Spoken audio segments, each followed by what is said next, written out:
Tudo bom? Foi muito bom te ouvir, Aline. Parabéns. Eu tenho algumas divergências do ponto de interpretação da lei e uma preocupação, né? Bom, a preocupação é que a gente pode voltar a um status de sigilo que a gente não tinha anterior à LGPD. E a LGPD ela acaba não trazendo, talvez uma visão muito restrita dela, restrita a ela, acabe, e você colocou muito bem, acabe a gente não levando em conta outros diplomas legais. Queria primeiro ressaltar que o artigo 7º, parágrafo 7º da LGPD permite que novas finalidades sejam utilizadas, tá? Ou seja, independentemente da finalidade inicial, o dado pode ser utilizado para outra finalidade. É claro que isso significa, e a própria da lei coloca, né, que tem que ser propósitos evidentemente legítimos, específicos para novo tratamento, né? E tem todos os outros aspectos da lei têm que ser considerados. Então, assim, do ponto de vista de para que vai ser usado o dado após a publicação nos sistemas da justiça, né? Pode ser usado para outra finalidade. É claro que não vai poder ser utilizado para discriminar uma pessoa, né? Você tem que utilizar daí. Isso vai ter outros preceitos da lei que vão poder organizar com isso. Mas isso é muito importante colocar, porque senão a gente pode, por uma visão um ponto de vista sobre a lei muito restrito, dizer que não poderia, por exemplo, existir jurimetria, porque uma finalidade é um pouco diferente, né? Então, essa é uma primeira parte que eu gostaria de trazer aqui, e acho que o parágrafo 7º, ele não existe, esse dispositivo não existe no GDPR, salvo engano meu, tá?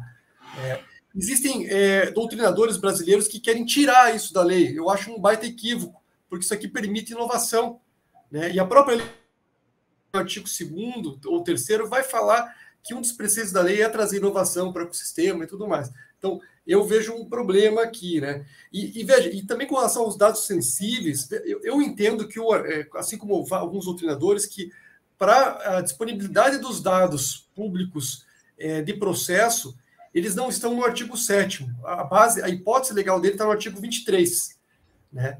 Que é uma competência de um poder, que é o Poder Judiciário, né? Isso, alguns juristas, né, Laura Schertzel e outras pessoas vão trazer essa visão, né? Isso permite, e por que isso é relevante trazer? Porque não tem aí a questão se o dado é sensível ou não é extremamente relevante, porque às vezes você vai ter dados, inclusive, que não são dados sensíveis, que têm alta criticidade e vão poder ser utilizados, né? E para o ecossistema da justiça, os documentos são relevantes, independentemente de como que a gente vai resolver essa questão que os advogados só podem ter acesso.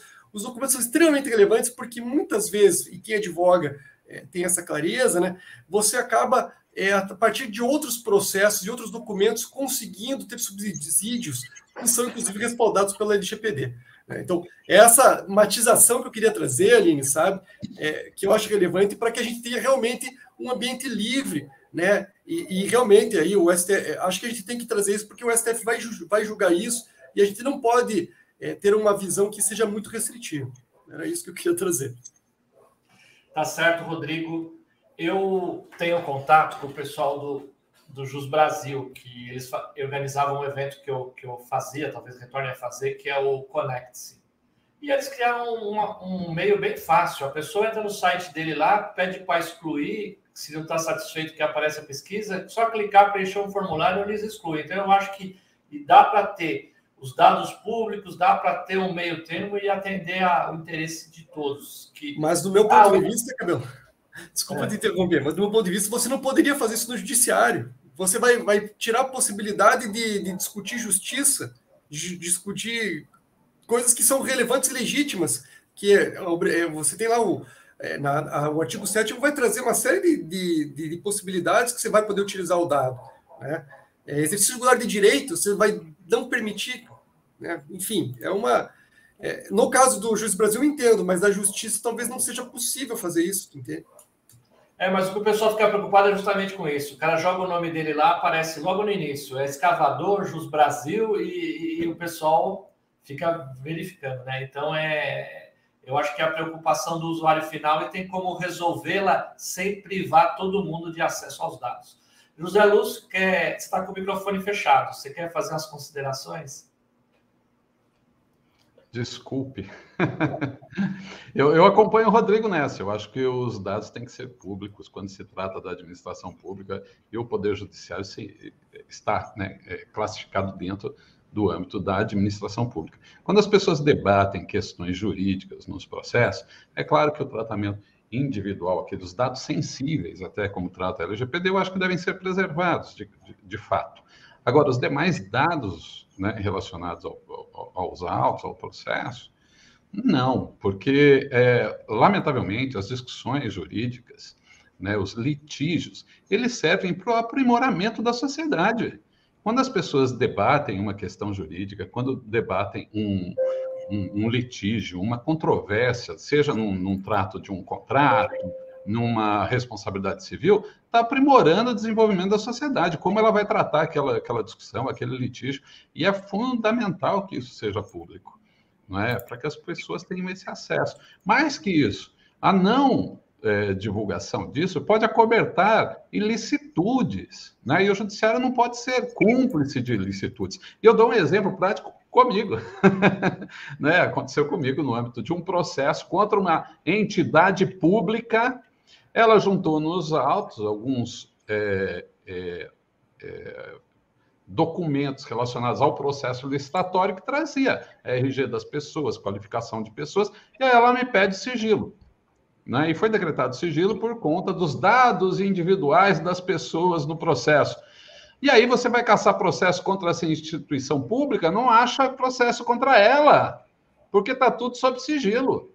Então você faz a caça de processo, não acha, faz a caça de processo, não acha. Como que uma instituição dessa não tem processo judicial? Claro, ela junta dados das pessoas e pede o sigilo. E é decretado sigilo com base nisso, nesses dados classificados dessas pessoas.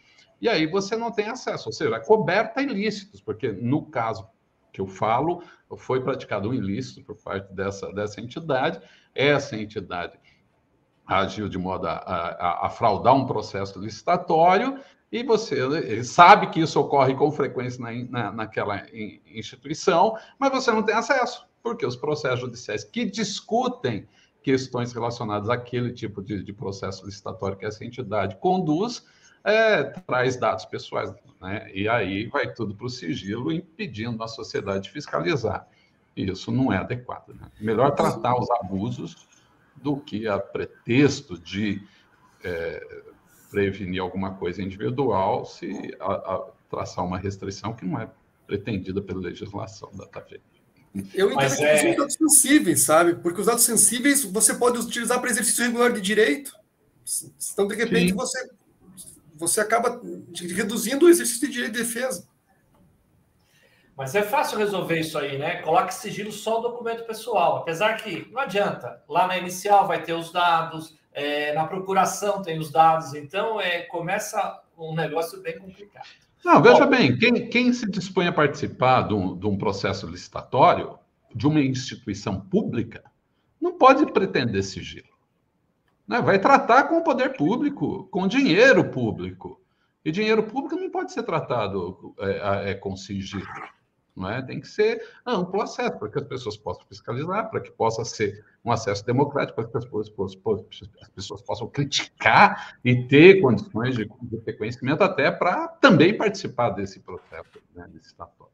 Então, enfim.